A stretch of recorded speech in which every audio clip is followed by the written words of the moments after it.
Bonjour, chers amis.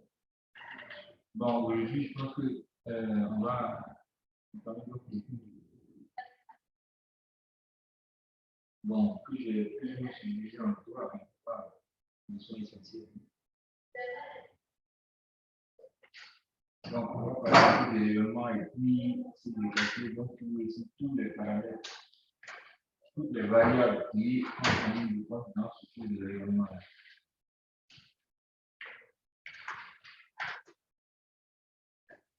Alors, le rayonnement, qu'est-ce que c'est? Normalement, au cours de cette séance-là, on va essayer d'expliquer un peu le rayonnement. Ce que c'est que le rayonnement. Quelles sont les variables qui ont amené du temps et quels sont les pouvoirs et comment faire au niveau des particules là, c'est-à-dire où l'événement se passe. Donc, plus ou moins dans la première leçon, on va voir un peu les généralités sur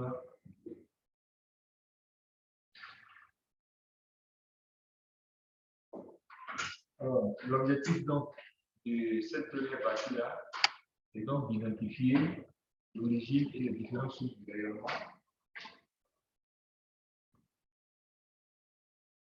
Identifier donc l'origine et les différentes sources du rayonnement. Ensuite, connaître les modes de transmission de la chaleur et la structure du rayonnement. Et puis, en 3, il s'agira donc de déterminer les conditions du rayonnement d'un corps et la loi de conservation de l'énergie.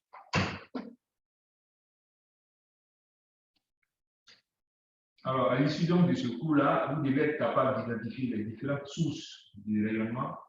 Ensuite, vous devez connaître les modes de transmission de la chaleur et vous devez donc être capable de déterminer les conditions du rayonnement d'un corps ainsi que les différentes lois de conservation de l'énergie.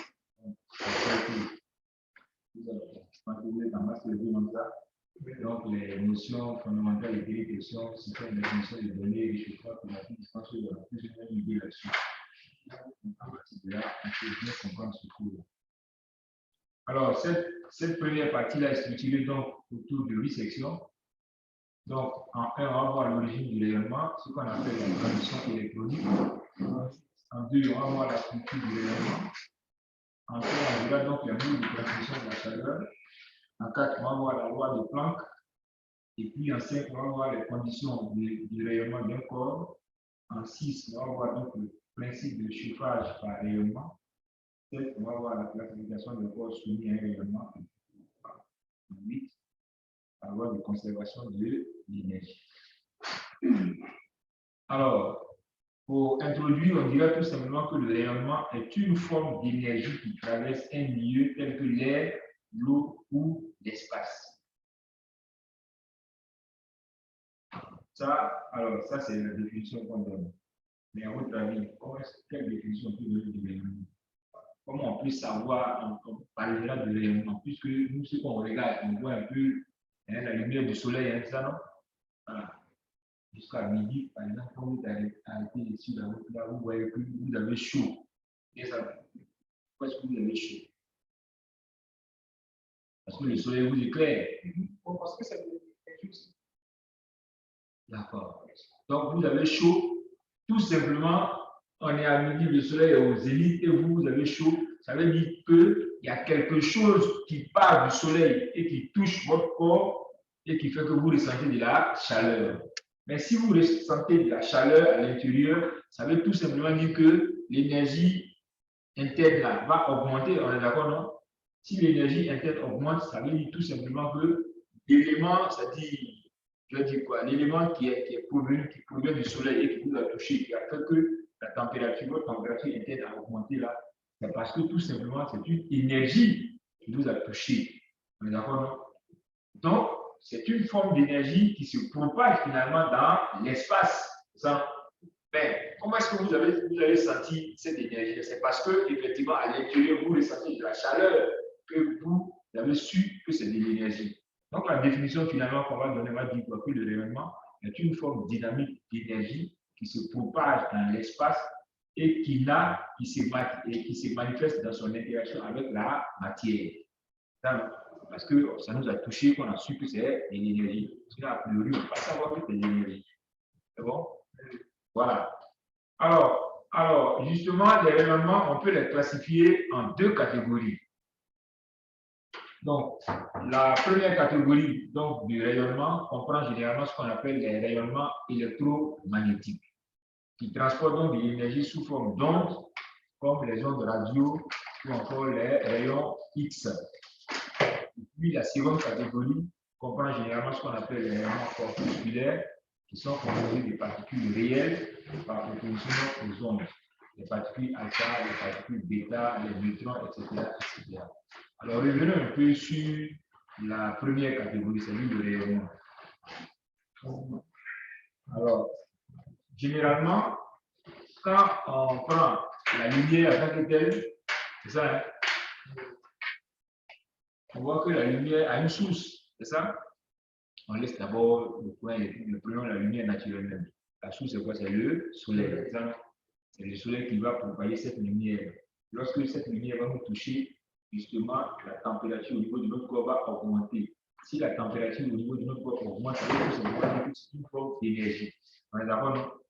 Alors, de l'autre côté, quand on prend justement cette lumière blanche-là, prenons le temps même de cette lumière-là. Quand on prend par exemple un prisme et puis on décompose justement, j'expose par exemple mon stylo là à travers, voilà, et je regarde la lumière blanche, je vois que au niveau de mon stylo là, il y a plusieurs colorations que je vois. Je ne sais pas si vous avez déjà fait, ceux qui ont les traceurs, essayez de voir, vous allez voir que la lumière blanche qui est là va se décomposer, va donner plusieurs couleurs.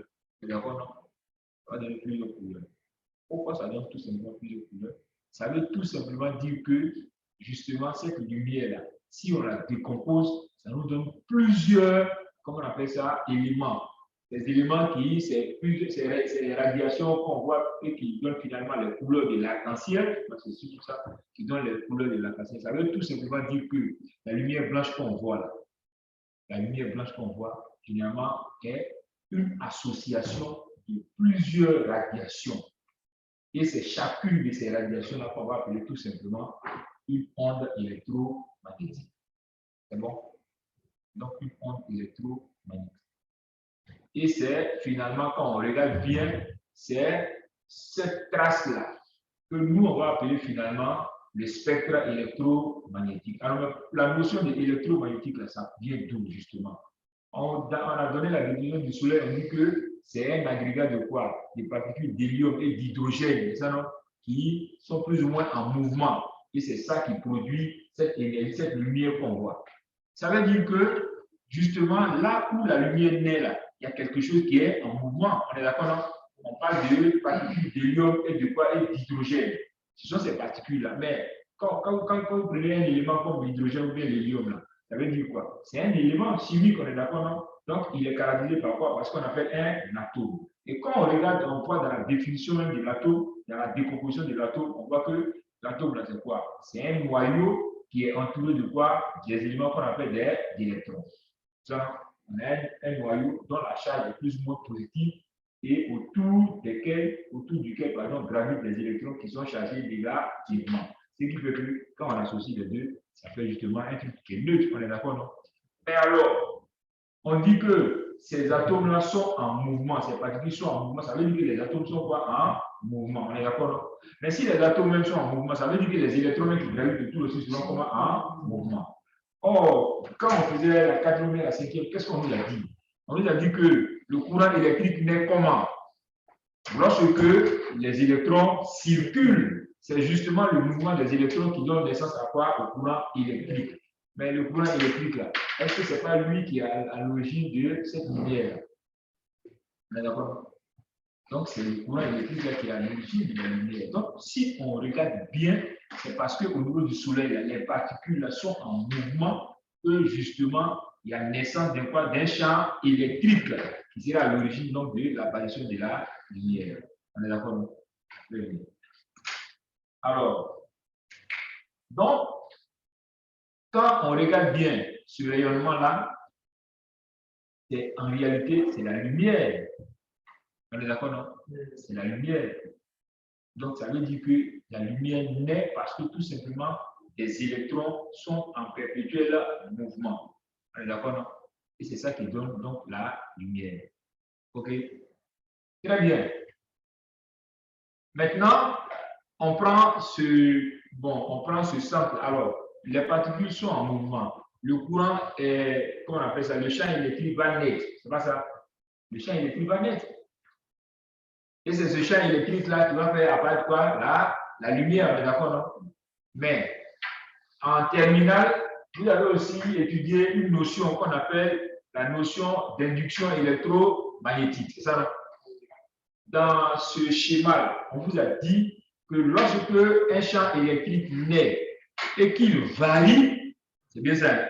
Puisque vous dites qu'il est en mouvement. S'il est en mouvement, ça veut dire que le champ électrique qui naît là ne sera jamais constant. Il est toujours en train de varier.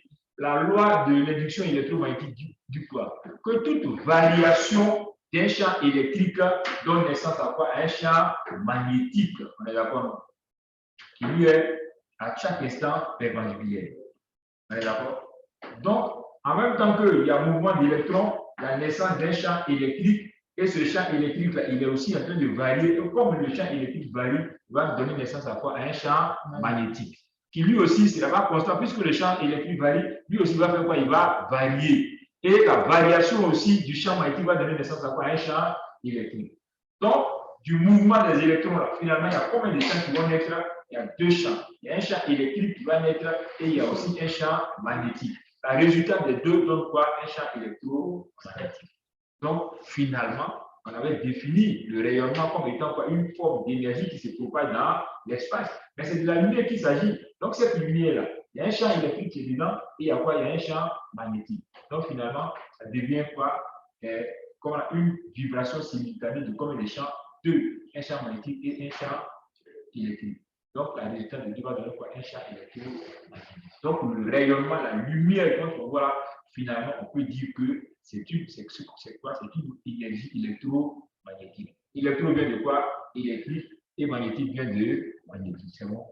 Donc, désormais, cette lumière solaire qu'on voit là, ce rayonnement qu'on voit, on va l'appeler maintenant un rayonnement électromagnétique. Le terme électromagnétique provient donc de l'explication de ces deux équations. C'est bon? Voilà, donc, désormais, on dira énergie électromagnétique. C'est bon? Et cette énergie-là, justement, cette lumière blanche, on l'a décomposée à travers un prisme et on a vu l'apparition de plusieurs bandes qui sont colorées. Ça nous donne finalement les couleurs de l'arc-en-ciel. Et chaque bande, j'ai vu que finalement, on va appeler ça une onde. Donc, quand on regarde bien, cette énergie électromagnétique-là, elle est composée de plusieurs ondes électromagnétiques. C'est bon? Ça va? Donc, désormais, on va parler d'énergie, rayonnement électromagnétique. On va parler de ondes électromagnétiques. C'est bon? Très bien. OK. Alors, donc, comme je disais, la seconde catégorie comprend, on dit les rayonnements corpusculaires. Donc, on parle maintenant au niveau du quoi? De l'atome de l'élément. Ça veut dire quoi? Que on regarde par exemple un atome qui est peut-être stable. Donc, il y a des électrons autour du noyau. C'est bon? Mais si par exemple, on reçoit une énergie, si cet atome-là reçoit une énergie qui vient plus ou moins toucher, c'est-à-dire l'électron va faire quoi? Va changer de place, de position. On dit que l'électron change de configuration. Ce changement de configuration-là est suivi d'une production d'une quantité d'énergie. C'est bon? Cette forme d'énergie-là, on va définir ça comme quoi étant de l'énergie du rayonnement corpusculaire. Contrairement aux ondes électromagnétiques qui sont produites par la lumière du soleil. C'est bon? Donc, on aura deux types de, comment on appelle ça, de rayonnement. Un rayonnement électromagnétique et un rayonnement corpusculaire. Concernant les atomes, c'est-à-dire les différents éléments chimiques. OK? Très bien. On va revenir après dans le détail dessus. Donc, comme on dit ici, le rayonnement est donc un transfert d'énergie sous forme d'ondes ou de particules. Il peut donc se produire par rayonnement électromagnétique, exemple donc de l'infrarouge ou encore par désintégration, donc la radioactivité. Bon. Par conséquent, le transfert peut donc se réaliser dans le vide. L'exemple donc caractéristique du rayonnement est celui donc du soleil dans l'espace. C'est bon? OK. Alors, en physique, le terme radiation ou son synonyme rayonnement désigne donc le processus d'émission ou de transmission d'énergie sous forme de particules ou d'ondes électromagnétiques ou encore ondes acoustiques. Il comprend ce qu'on appelle les radiations électromagnétiques. Il parle donc des ondes radio, l'infrarouge, la lumière, les rayons X, les rayons gamma, etc., etc. Alors, quand ici, l'expression lumière, on pense généralement à quoi? À la bande visible. Nous avons pas de lumière, donc il ne faut pas mélanger les choses. Ainsi que les rayonnements particuliers tels que les particules alpha, bêta et les neutrons. On peut aussi appeler, comment on appelle ça? Alors, le terme de rayonnement désigne également l'énergie ainsi émise et propagée, qui est aussi appelée énergie rayonnante. On parle aussi de rayonnement lumineux ou encore du rayonnement calorique. Les rayonnements peuvent donc être divisés en rayonnement ionisant ou en rayonnement non ionisant. Cette distinction dépend de l'énergie du rayonnement. Les rayonnements ionisants, généralement, ont suffisamment d'énergie pour arracher les électrons aux atomes qui les rencontrent, créant donc des ions. Et ce qu'on appelle les rayonnements non ionisants, ce sont des rayonnements qui n'ont pas suffisamment d'énergie pour arracher donc des électrons et ont plutôt pour effet de déplacer ou encore de faire vibrer les atomes. Donc, dans cette catégorie aussi, voici donc la définition qu'on donne. Alors, nous sommes donc généralement exposés au rayonnement dans notre vie quotidienne. Le soleil émet à la fois des ondes électromagnétiques, donc la lumière, et des particules subatomiques, généralement ce qu'on appelle les bancs solaires. Celles-ci ont essentiellement les mêmes composants que ceux du rayonnement émis par les technologies nucléaires, mais il y a donc des différences importantes entre les deux. Les ondes électromagnétiques émises donc par le soleil ont une longueur d'onde qui varie grandement et correspond donc à leur niveau d'énergie. Alors on parle de longueur d'onde, tout ça, on va revenir un peu parce que les gens ne comprennent pas. Alors, comme je disais tout à l'heure, quand on prend la lumière blanche et qu'on la décompose à travers un prisme, on va voir un spectre, c'est-à-dire on va voir une bande, généralement une bande dans laquelle on voit plusieurs couleurs. On y voit le bleu, on y voit le violet, le vert, le jaune, l'orangé et puis le rouge. Donc, généralement, quand on voit, ce sont les couleurs de l'arc-en-ciel. Mais la partie, justement, dans laquelle nous voyons l'arc-en-ciel, c'est une infime partie de l'ensemble du rayonnement. La partie dans laquelle nous, on voit ces spectres colorés-là, nous, on appelle ça tout simplement la partie visible du rayonnement électromagnétique. Mais en réalité, le rayonnement électromagnétique, là, dans sa, comment on appelle ça, dans sa décomposition, donne une très large bande. Il y a une trace qui est très longue, qui part pratiquement du micromètre là-bas jusqu'au-delà de 30 km. Cette trace-là, qui provient de la décomposition de la lumière blanche-là, c'est ce qu'on appelle tout simplement le spectre électromagnétique. Et je vous ai expliqué tout à l'heure d'où vient le terme électromagnétique, tout simplement. On appelle ça le spectre électromagnétique. Et ce spectre électromagnétique-là, il s'étend pratiquement des rayons gamma, en passant par les rayons X, en passant par l'UV, en passant par le visible, par l'infrarouge, les hyperfréquences, les ondes radio et les ondes audio. Donc, et les ondes audio vont au-delà des 30 km. Vous voyez que c'est une large bande. C'est bon? Donc, ça, c'est ce qu'on appelle le spectre électromagnétique. Alors, la partie qui est multicolorée, là où on voit donc plusieurs couleurs, ça, c'est cette partie-là dans laquelle nous, on voit qui s'étend généralement combien entre 0,4 et 0,7 micromètres. Sur une longueur de plus de 30 km, la partie visible, c'est tout entre 0,4 et 0,7 micromètres. Ça veut dire que nous, on ne voit rien en fait, en réalité. Et c'est ce que les gens veulent, c'est ce qu'on veut vous faire comprendre. Parce que très souvent, les spirituels là, et autres, là, ils disent que non, quand les gens disent qu'il y a plusieurs sphères de vie, effectivement, vous voyez que nous, là, nous, on ne voit qu'entre 0,4 et 0,7 micromètres. Et tout ce qui se passe au-delà, est-ce qu'on voit? Mais il y a des réalités qui existent et que nous, on ne va jamais percevoir parce que nous, on est dans le visible. Vous voyez un peu? Par exemple, pour ceux qui ont les capteurs infrarouges, là, il y a une autre manière de capter ce qui existe. Ceux qui sont dans les ultraviolets, si tu as les capteurs ultraviolets, il y a des réalités que tu peux avoir. Donc, en fonction je dis quoi, de la longueur d'onde dans laquelle on se trouve, il y a des réalités qu'on peut donc percevoir. Et justement, vous qui avez fait hier la télévision, je pense que dans les analyses des images que vous avez, c'est surtout ça. On regarde la même image. Si on a utilisé par exemple un capteur multispectral, on regarde la même image.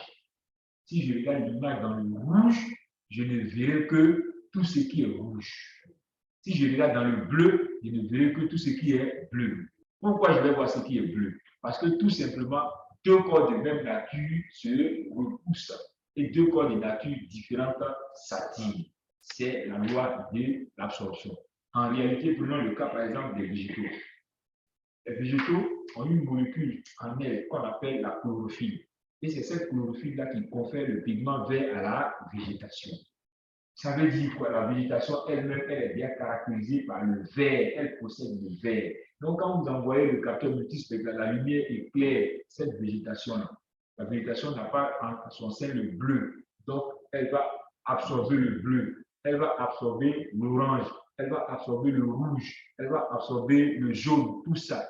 Mais à l'intérieur, il y a déjà quelque chose qui lui donne le vert. Donc, la végétation, c'est-à-dire les feuilles-là ne peuvent pas absorber le vert. Qu'est-ce qu'elles vont faire du vert? Elles vont renvoyer le vert. Et toi qui es l'observateur, on t'a renvoyé quelle radiation? On t'a renvoyé le vert. Donc, l'élément va apparaître comment? Tout simple. C'est bon, ça c'est vraiment la théorie. Et ce sont ces principes-là que justement on vous explique pour que quand demain vous êtes devant les images, vous sachiez les analyser. C'est bon? En fonction justement des propriétés physiques et biologiques de chaque élément que vous voulez caractériser. C'est bon? Et c'est ça qui va faire votre analyse. Donc, c'est pour ça que le coût du rayonnement il est important parce qu'on explique quand même tous ces principes-là. OK? Donc, voici un peu les différents principes. Alors, donc, comme je disais, il y a donc tout ce spectre-là. Et justement, la théorie des sciences fonctionne comment? Ça veut dire que par rapport à ce qu'on observe là, et par rapport aux propriétés physiques et biologiques de chaque élément, l'élément va refléter, il va absorber en fonction de la nature du rayonnement qui est acquis, en fonction de la nature du rayonnement, mais surtout en fonction du canal dans lequel on observe son rayonnement. C'est bon? Et après, on pourra donc faire un assemblage et puis caractériser tous les éléments. C'est bon? Voilà. Par exemple, lui, il est plus ou moins en orange, l'autre il est en rouge bordeaux, l'autre il est en bleu, l'autre il est en noir, l'autre il est en blanc. Donc, par exemple, la lumière est claire, chacun. Mais pourquoi lui c'est l'orange qu'il chose. Parce que tout simplement, la vie qu'il pose là est caractérisée par l'orange. Donc, il assomme tout sauf quoi? Sauf l'orange. Donc, c'est l'orange qui me renvoie. Et donc, je vais voir son avis avec l'orange parce qu'il ne peut pas absorber ça. Et c'est ce que je disais tout à l'heure. En réalité, on est en train de foutre avec la chair d'amour. Ce sont les lois de la nature. Deux corps de même nature, naturellement, doivent se repousser. Et deux corps de nature différentes s'attirent. Vous voyez que les hommes là, on est en train de défier les lois de la nature. C'est qui n'est pas normal. Ils voient un garçon et un garçon et puis ils sont contents. Non, ça c'est les choses contre nature. De façon naturelle, Dieu a déjà tout programmé. Mais on ne sait pas ce qu'on veut faire. Attends. Deux hommes qui sont ensemble, est-ce qu'ils peuvent faire? Jamais faire. Deux femmes aussi qui te mettent ensemble, elles ne peuvent jamais faire. Non, il n'y a pas de dépendance. Restons dans ces principes-là. Parce que, alors, toi, tu es avec ton ami garçon. Maintenant, après, tu te caches pour aller enceinter une fille. Mais c'est pas que tu es enceinté, c'est pas garçon qui est enceinté. C'est clair. Donc, ça ne peut pas mentir. Donc, quand deux filles sont ensemble, si une veut tomber enceinte, elle va aller voir un de ses gars là-bas qui va faire le travail. C'est de là que va naître un enfant, mes chers amis. Si on est né et qu'on est content d'exister là, c'est parce qu'il y a un homme et une femme qui se sont mis ensemble pour nous mettre au monde. Donc, nous aussi, attends, ou bien nous, on veut se faire à la fille. Parce que c'est un homme. si un homme doit se mettre avec un homme et qu'une femme doit se mettre avec une femme, mais c'est fini, c'est la fin de l'humanité, ça. C'est fini, là. On va vieillir, et puis, bon, c'est la fin. Parce que dans tous les cas, qu'on le veut ou pas, la mort va arriver. Maintenant, si nous tous, on a été pédés, d'autres ont été lesbiennes, et qu'on est mort, qui va maintenant perpétuer l'espèce? D'accord. OK. Donc, on revient à notre cours du rayonnement. Alors, ici, on regarde par exemple le rayonnement ionisant, comme je l'expliquais tout à l'heure là.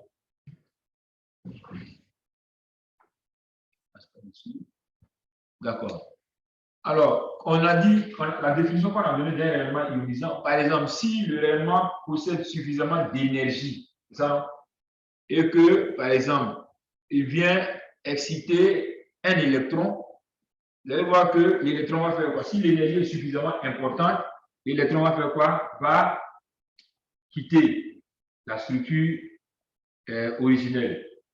Mais si l'électron s'en va, ça veut dire quoi? Que ça crée une différence de charge, ça non? Mais le départ de l'électron là, le changement de, comment on appelle ça, de conformation là, ça provoque quoi? La production d'une quantité d'énergie. Ça veut dire qu'il y a de l'énergie qui sera donc produite. C'est bon? Ça, c'est une forme donc de rayonnement. Mais il se trouve que, par exemple, l'énergie ne soit pas suffisante. Donc, quand bien même qu'on vient toucher la particule, ça ne pourra que faire quoi? Faire vibrer, par exemple, l'atome, ou bien faire déplacer l'atome. Là, on parle de rayonnement non ionisant. C'est bon? Mais lorsque l'électron va quitter justement son stade initial là, et qu'il y a une perte de charge qui est plus ou moins provoquée, on parle donc de rayonnement ionisant. C'est bon?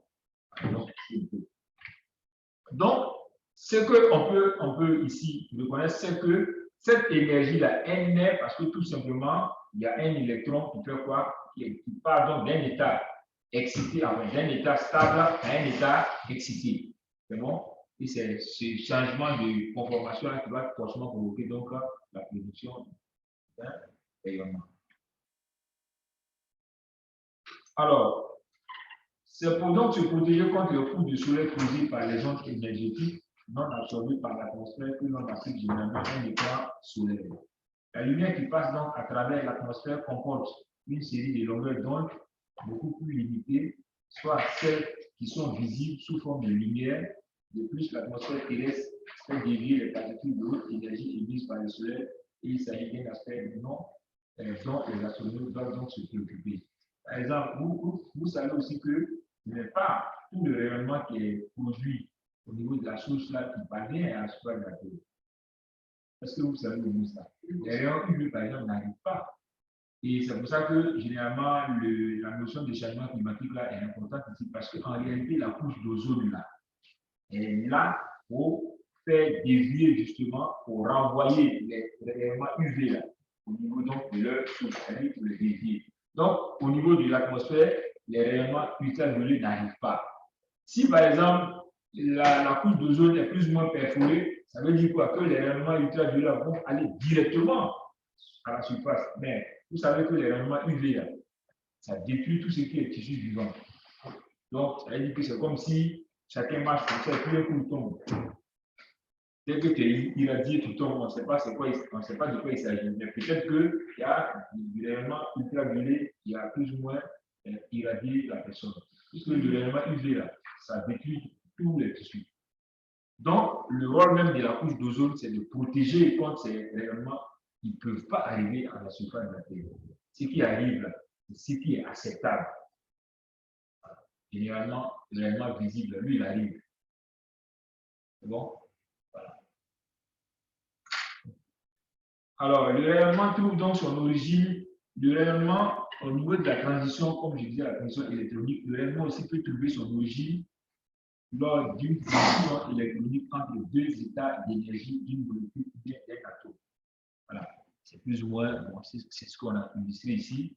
Dans ce cas-là, on a par exemple un état E1 ici, et l'électron va donc changer de position. c'est-à-dire le changement, le déplacement de l'électron de cet état initial vers un état, comment? C'est-à-dire l'état final, va provoquer quoi? La production donc d'une énergie. Donc il y a de l'énergie qui est produite. C'est bon? Ça, c'est donc changement d'état, pas donc d'émission. C'est exactement le même principe qui est plus ou moins expliqué là. On a fait donc plusieurs illustrations pour que vous voyez. Donc, vous voyez que pour justement calculer cette énergie-là, qu'est-ce qu'on va faire? C'est-à-dire l'énergie ici, moins quoi? L'énergie là, et c'est ça qui donne le delta E qui est donc produit. C'est bon?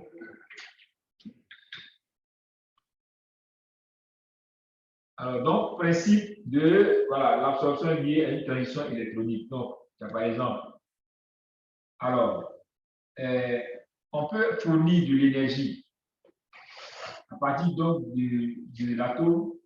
Si on fournit donc de l'énergie à, comment on appelle ça, à l'atome, par exemple, l'électron qui était à son état E1 peut donc changer de position pour aller à l'état excité, c'est-à-dire à l'état E2. C'est bon? Si l'énergie est suffisamment, si, comment on appelle ça, l'énergie qui vient là est suffisante. Donc là, ici, ça veut dire qu'on a fait quoi? On a provoqué une ionisation. C'est bon? Maintenant, le départ aussi, comme je disais, de l'électron de l'état E1 vers à l'état E2 et peut être accompagné de quoi? De la production d'une quantité d'énergie. Ça, ce qu'on appelle donc delta E, c'est-à-dire l'énergie du photon. C'est bon? OK. Alors, le rayonnement est donc un mode d'échange d'énergie par émission ou absorption de radiation. On peut donc produire du rayonnement par absorption ou bien on peut produire du rayonnement par émission. L'échange d'énergie thermique par rayonnement se fait donc suivant les processus ci-dessus. On a donc l'émission. Au cours de l'émission, il y a donc conservation de l'énergie fournie à la source en énergie électromagnétique. Il y a aussi la transmission. La transmission de cette énergie électromagnétique-là se fait donc par propagation des ondes avec éventuellement absorption par le milieu traversé. Puis il y a ce qu'on appelle la réception.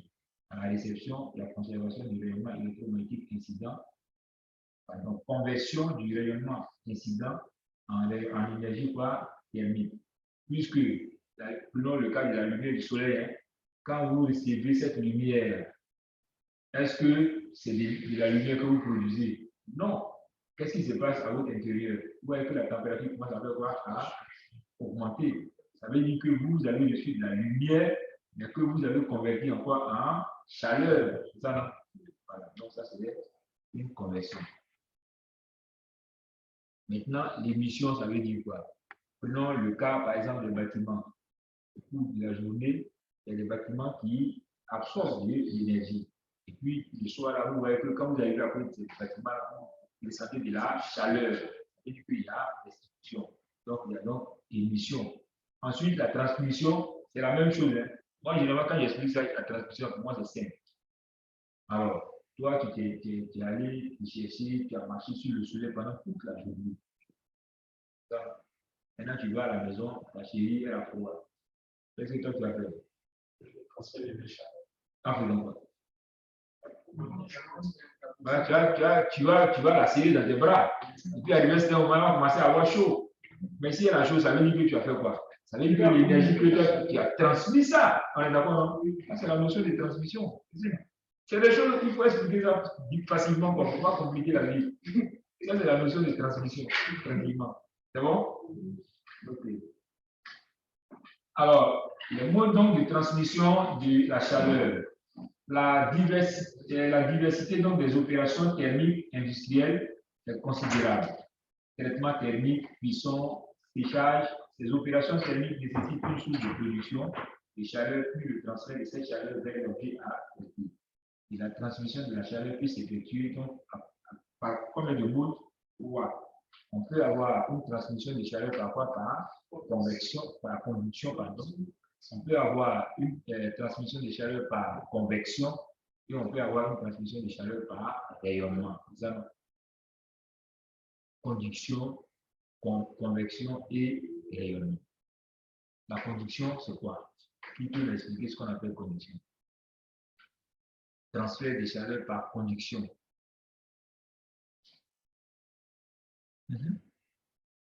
Comment, alors, la notion de conduction, là, comment vous voyez ça? Il n'y a pas de marqueur. Et puis, c'est avec quoi? D'accord.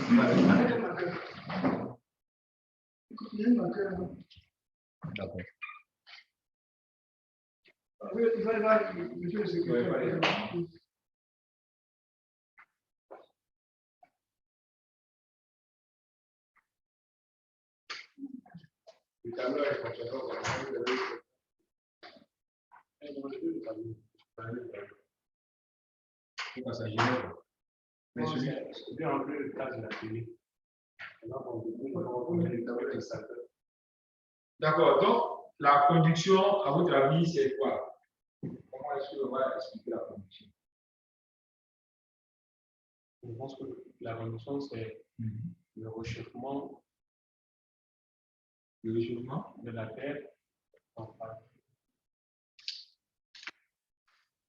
Non, on dit transmission par conduction. Transmission par conduction.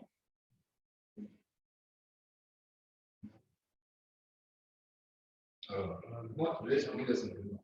Conduction. Vous conduisez vos voitures comment? Est-ce que tu prends. Alors, voici par exemple ton point de départ. Tu quittes la maison, ici. Et puis, l'école, ici. Vous conduisez comment? C'est-à-dire, vous partez d'ici, vous sautez pour arriver là, comment vous faites? On cherche un transfert. On cherche quoi? Un transfert. Un transfert. Un conducteur de chaleur. Pour lequel? Non, il faut bien expliquer les choses.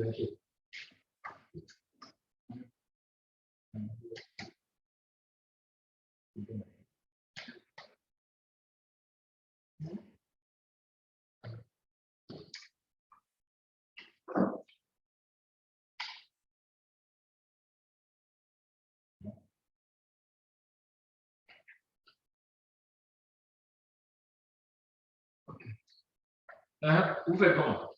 Vous sautez pour arriver là? Non. Vous prenez par exemple, vous reculez, vous faites comment? Vous vous déplacez, non? Vous vous déplacez, non? Est-ce qu'il y a, mais quand vous vous déplacez, est-ce qu'il y a des étapes que vous passez? C'est-à-dire, vous vous déplacez comment? Tranquillement. C'est ça? Et puis, donc, vous allez comment? Vous allez de proche en proche. C'est pas ça? C'est ce que vous faites, non? Vous allez de proche en proche. Donc, prenons par exemple, voici le matériau qui est là. Voici la source qui est produite ici. Et puis voici là où voici peut-être le récepteur qui est là.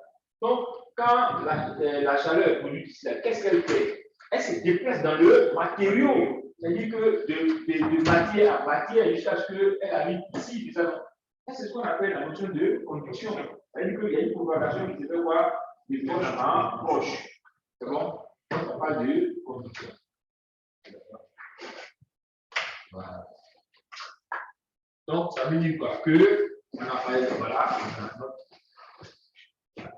élément ici, et le truc est produit ici, à cette plat. Et donc, vous allez voir que finalement, l'élément va faire quoi? Va se propager, c'est-à-dire voilà, de proche en proche, va traverser le matériau jusqu'à ce qu'on puisse arriver ici.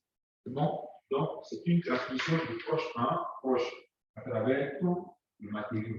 Donc, on parle donc de conduction. Maintenant, la convection, c'est quoi? Oui. On peut parler de. C'est comme si on avait une casserole et à l'intérieur il y a des manières. On peut expliquer ceci comme les chaleurs par conduction.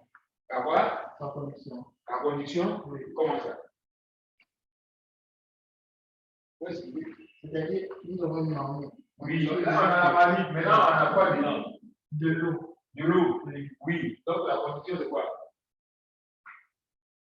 L'eau va partir, par exemple, de. La chaleur ça dit pas à partir du bas. C'est ça? Et puis, au fur et à mesure, ça dit que ça chauffe et puis la chaleur remonte jusqu'à la surface. Donc, ça veut dire qu'il y a une conduction, c'est-à-dire quoi? Que le mouvement s'est fait de poche en poche. D'accord. Maintenant, La convection, c'est quoi? La convection, c'est quoi? C'est la convection, c'est. On peut parler de la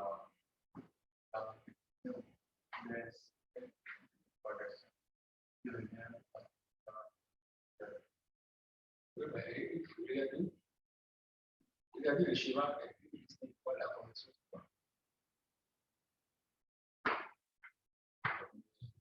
Regardez.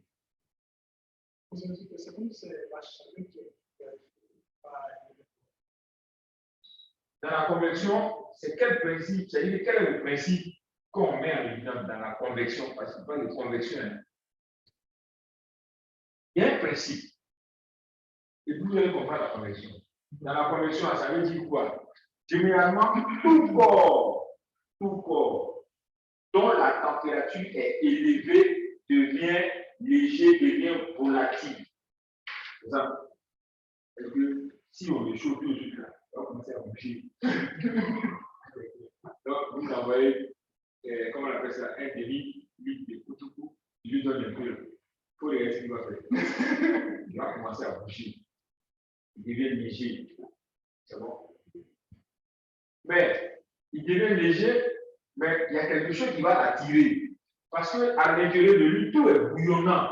Donc, il va forcément chercher une source où c'est lui qui est quoi, qui est refroidi. Voilà. Donc, il sera attiré par une zone de à température basse. Et il va faire donc le mouvement. Et quand il va arriver dans une zone à température basse, sa température va baisser, il voudra donc faire quoi encore? Il voudra encore s'échauffer. Donc, il sera attiré par une source de chaleur. C'est ce déplacement-là. Il part donc de la source, comment on appelle ça, vers donc, les basses températures et il revient. Donc, vous voyez qu'il y a un mouvement de retournement de chaleur. En réalité, c'est le principe qui est là. Regardez, lorsque la température de l'élément est élevée, ces éléments à haute température là sont attirés par les zones à faible température. C'est ça, non? Donc, ils vont remonter. La température là-bas étant basse, justement, les éléments à basse température seront attirés par quoi? Par, comment on appelle ça, une haute température. Donc, vont revenir. Et au fur et à mesure, on va donc avoir un mouvement de retournement. Ce sont ce type de mouvement qu'on appelle les mouvements de convection. Donc, on parle de retournement de chaleur. C'est bon? Voici le principe. Ça va. Maintenant, qu'est-ce qu'on appelle rayonnement? Transmission par rayonnement. Donc, quand on parle de transmission par rayonnement, c'est tout simplement quoi? Ça veut dire qu'il y a une source de chaleur qui va émettre le rayonnement et qui va donc traverser tout l'espace et aller vers la cible. Donc, on a trois types de transmission. On peut transmettre donc le matériau, c'est-à-dire la convection de la chaleur de proche en proche, donc on parle de conduction, et encore le principe de convection, et encore le principe de rayonnement. Donc,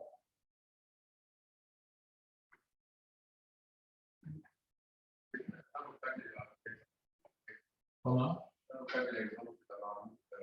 Oui, ça, non, il y a deux éléments dedans. Il y a la conduction, il y a la convection dedans. C'est bon? Voilà.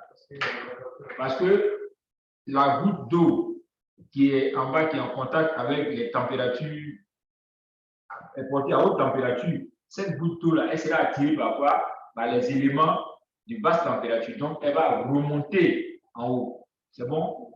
Et comme elle remonte en haut, que sa température a diminué, qu'est-ce qu'elle fait? Elle est attirée par la source de chaleur. Donc, vous allez voir qu'au fur et à mesure, ça va se retourner. Mais comme il y a plusieurs gouttes d'eau, qu'est-ce qui va se passer? Vous allez avoir donc apparaître l'air. C'est comme si ça brûlait. C'est bon? Donc, vous allez voir qu'il y a des choses qui se retournent, donc on parle de choses. Ça, c'est un élément de convection. C'est bon? Voilà. Alors, la part relative du transfert par rayonnement. Dans le domaine des basses températures, la convection et la conduction jouent un rôle important. Le flux transmis par rayonnement devient prépondérant aux températures supérieures à 400 degrés Celsius. La figure ci-dessous montre donc la part relative du transfert de chaleur par rayonnement et par convection naturelle en fonction de la température. Donc, on regarde bien ici, hein, voilà, les températures. Puis le pourcentage donc de l'élément. Alors, on remarque quoi? Que si la température, comment on appelle ça, est faible, finalement, qu'est-ce qui va se passer? La convection devient... Non, regardez bien. Quand la température est basse là, la convection devient comment? La convection devient importante. Et quand la température, comment on appelle ça, augmente, la part de convection est comment? Regardez l'évolution.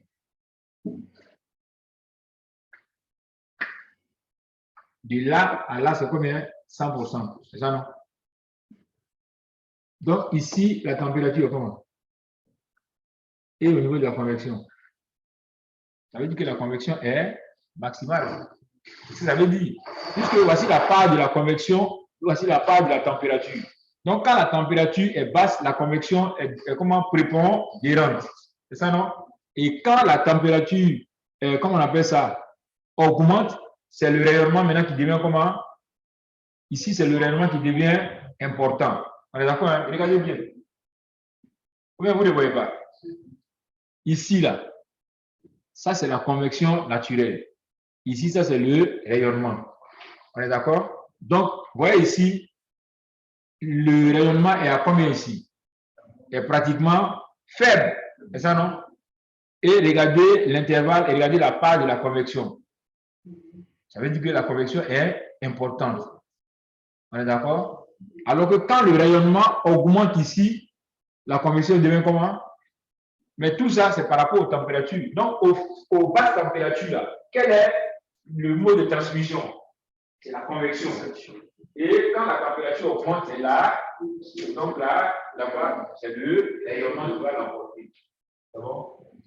Voilà.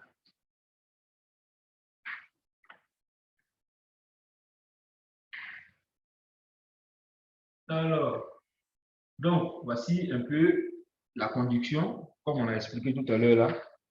Voilà. Vous voyez que, voici par exemple, on a le matériau qui est là, d'accord? Et ici, voici par exemple, là, ça veut dire que le côté qui est chaud, donc haute température.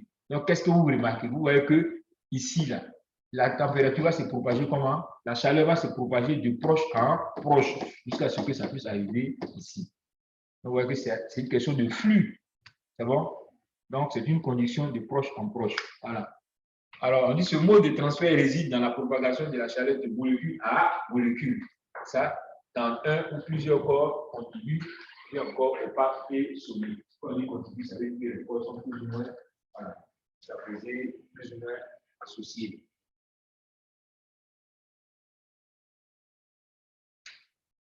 Transfert de chaleur par convection. La convection, comme on disait tout à l'heure, caractérise la propagation de la chaleur dans un flux gazeux ou liquide en mouvement. Donc, l'étude de la convection naturelle ou forcée est liée à l'écoulement des fluides. Le principe est donc le suivant. L'air froid est attiré par quoi? Par la source de chaleur. Et puis, l'air chaud est comment? Est refoulé par cette source de chaleur. Ce qui va créer finalement un mouvement de remontée et de descente, donc un mouvement de convection. Voilà. C'est donc sur ce petit principe-là qu'on se fonde. Alors, ensuite, le transfert de chaleur par rayonnement. Le rayonnement thermique est donc un phénomène se caractérisant par un échange d'énergie électromagnétique, sans que le milieu intermédiaire ne participe nécessairement à un charge. C'est comme, voilà, par exemple, voici le soleil, vous êtes à la plage, voici le soleil qui est là, et vous recevez les rayons du soleil, mais les rayons du soleil traversent quoi? Traversent l'eau. C'est évident que l'atmosphère participe à cet échange. C'est-à-dire que la température de l'atmosphère peut ne pas changer, vous recevez là, vous recevez donc de la chaleur. Bon? Donc ça, c'est du rayonnement. Le rayonnement n'implique pas le milieu de transmission. C'est la cible qui reçoit ce rayonnement. Bon?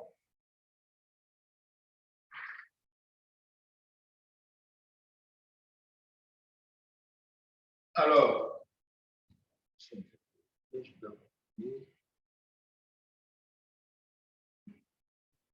ok, donc, on va rappeler un peu d'historique quand même. Alors, malgré la grande diversité donc, des faits expérimentaux en évidence, mettant en évidence donc, les propriétés énergétiques du rayonnement électromagnétique, les lois scientifiques qui gouvernent donc ce rayonnement-là ne datent pas que de la fin du 19e siècle.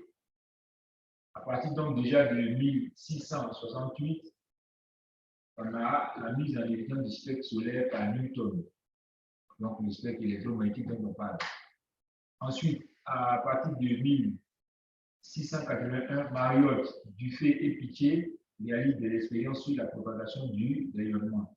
En 1800, Herschel met en évidence les propriétés caloriques du rayonnement infrarouge. En 879, Stéphane découvre donc que l'énergie totale émise par un élément de surface est proportionnelle à sa quatrième puissance de sa température. Il découvre que l'énergie totale émise par un élément de surface est proportionnelle à la quatrième puissance de sa température. Et en 1895, Rayleigh et Vienne établissent des formules empiriques donnant la répartition de fonction du rayonnement et de la température. Donc, ce qui va plus tard donner la loi de Stefan Boltzmann. Voilà. C'est-à-dire, l'énergie émise est donc égale à quoi? Sigma à la puissance T à la puissance 4. En 1895, Kirchhoff établit la loi qui lie la puissance émise d'un corps dans une longueur donnée particulière et l'absorption de ce corps pour la même longueur d'onde. Et en 1900, Planck introduit la notion de corpuscule et ouvre la voie de la synthèse en établissant la loi liant la puissance émise par un corps, la longueur d'onde du rayonnement émis et la température.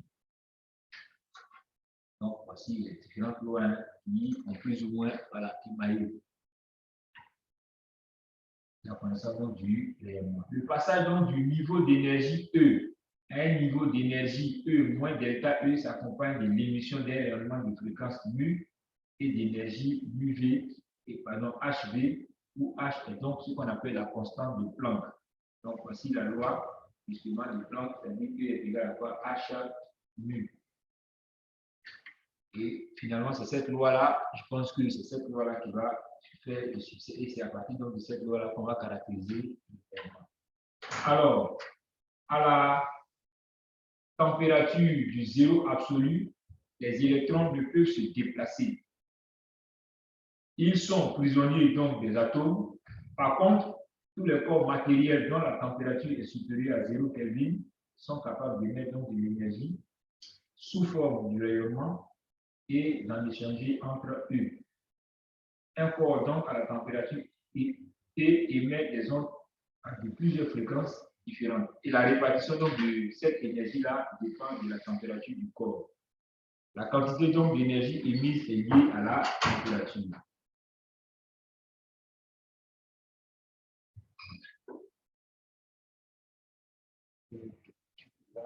Je pense qu'on a dépassé 1 heure. Hein? On va enregistrer et puis on va